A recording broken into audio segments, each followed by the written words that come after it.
Definisi mindfulness. Banyak banget nih yang bertanya apa sih arti kata mindfulness itu? Yuk, segera kita bahas. Sebelum kita masuk ke definisi mindfulness, kalian pernah dengar tidak pernyataan dari salah satu media terkemuka dunia, yaitu Time Magazine, yang menyatakan tahun 2014 sebagai tahun mindfulness. Pernyataan tersebut bukan tanpa alasan loh. Mindfulness menjadi sebuah pendekatan yang paling sering diaplikasikan selain cognitive behavior therapy oleh para praktisi psikologi, khususnya di Amerika Serikat. Penelitian mindfulness berkembang sangat pesat sejak awal tahun 1980. Fakta mengejutkan lainnya, sebesar 25% dari seluruh pegawai perusahaan di Amerika Serikat pernah mendapatkan pelatihan mindfulness. Wow, sebesar itu ya peran mindfulness bagi dunia. Lalu, sebenarnya apa sih mindfulness itu? Mungkin sebagian dari kalian masih asing saat mendengar kata mindfulness, baik itu pertama kali mendengar kata mindfulness atau sudah pernah dengar sebelumnya, tapi tidak mencari tahu apa itu mindfulness lebih dalam. Nah, teman-teman, menurut Zermatt, Siegel and Folter pada tahun 2005 mendefinisikan mindfulness sebagai kesadaran atau awareness atas pengalaman saat ini atau present experience dengan penerimaan with acceptance.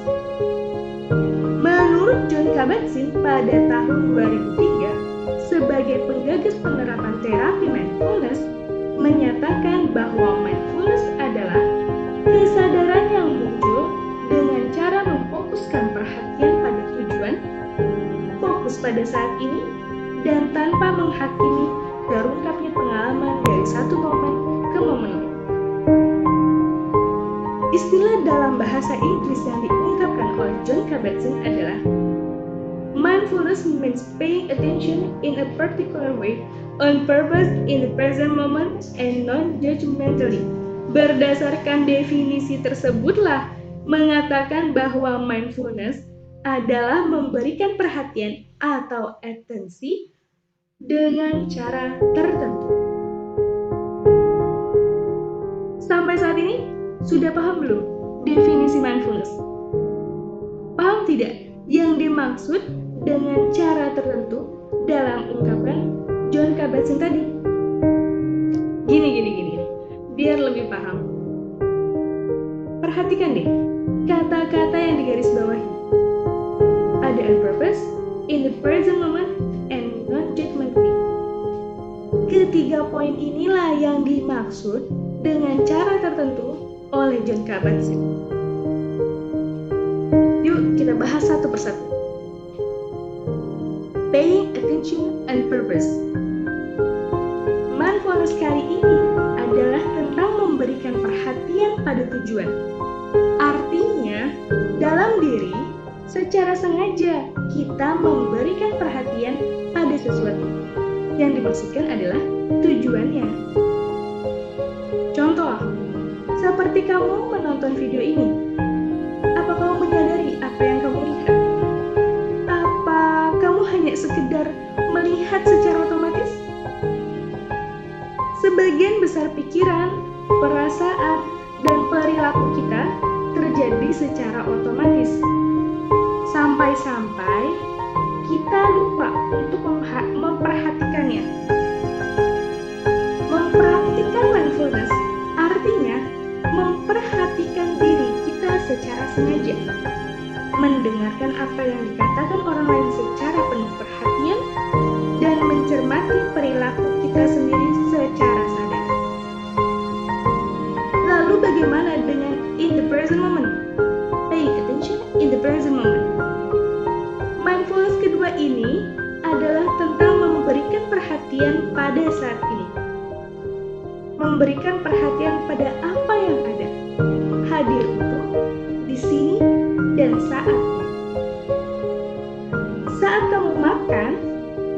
secara sadar.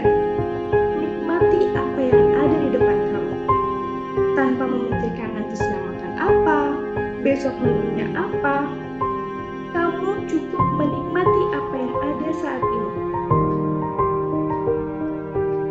Dan untuk non-judgmentally, mindfulness untuk non-judgmentally adalah tentang tidak mencap apapun yang kita alami saat ini. Entah dengan label baik, buruk, benar, atau salah. Cukup memperhatikan dan mengalaminya secara sadar dan penuh sadar. Bukan berarti menjadi pribadi yang apatis ya. Tidak seperti itu.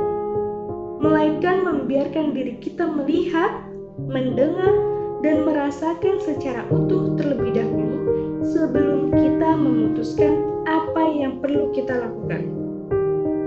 Terkadang kita melihat suatu kejadian, dalam benak kita berbicara, pasti ini karena seperti ini, karena ini menjadi seperti ini. Jangan pernah melakukan judgmental. Nah, dari ketiga poin tadi disatukan untuk membawa pada keadaan mindful. Teman-teman, kalian tahu tidak? Mindfulness sangat berorientasi pada hidup saat ini. Konsep hidup saat ini atau living in the present berbeda ya dengan hidup untuk saat ini, living for the present. Hidup untuk saat ini dapat membuat seseorang individu berperilaku dengan tidak mempertimbangkan konsekuensi yang terjadi di masa depan. Sementara hidup pada saat ini mengembangkan perilaku berdasarkan kontrol diri dan pencapaian tujuan yang lebih efektif. Orang yang sehat dan bahagia mengembangkan kehidupan yang mindful, pikirannya tidak mengembara kemana-mana, baik ke masa lalu maupun ke masa depan. Biasanya, orang yang hidup di masa lalu masih memendam kekecewaan, kemarahan, kekesalan, dendam, dan perasaan bersalah. Sedangkan orang yang hidup di masa depan merupakan tipe orang yang cemas dan khawatir yang berlebihan. Selain itu, hidupnya juga cenderung terburu-buru dan tidak tertib. Jadi, dapat kita tarik kesimpulan bahwa mindfulness adalah kesadaran yang sengaja dimunculkan dengan cara memusatkan perhatian pada pengalaman saat ini dan pengalaman dari momen-momen yang disertai juga dengan penerimaan. Sangat mudah mengenal apa itu mindfulness. Teori yang sederhana dan mudah untuk dipahami. Jadi, semoga video ini menambah pengetahuan kamu tentang arti mindfulness lebih dalam. So, feel and heal for 3 years to the present moment. Self-coaching is self-caring.